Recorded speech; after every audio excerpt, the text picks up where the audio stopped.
Paul Ntenge Mackenzie, a taxi driver turned preacher, has been in police custody since April 14, 2023, where he's facing charges of terrorism.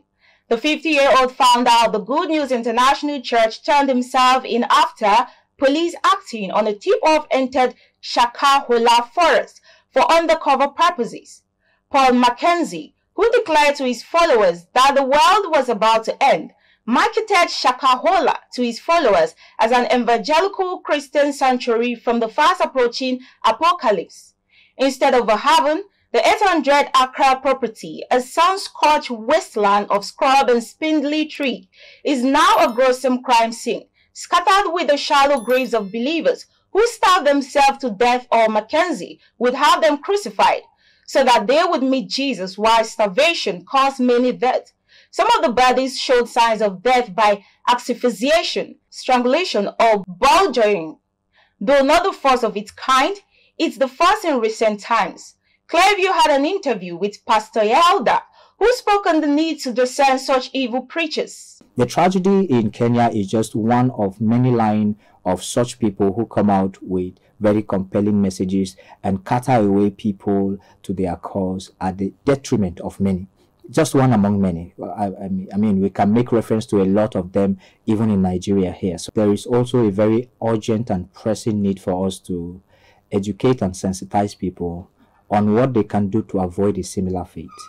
Because we are at a time when the human nature is at its basest. People are uninhibited and they are willing to go to any length to advance their selfish ambitions. And that means there is an onus upon everyone to be able to understand how to discern what is the truth. You have the liberty, in fact, you have the responsibility to be able to ask yourself questions about the genuinity of the message you are receiving. You have the freedom to be able to weigh the genuinity of the person that is bringing this message. You need to test every spirit of what sort it is before you go on following the scripture that will lead you to your destruction.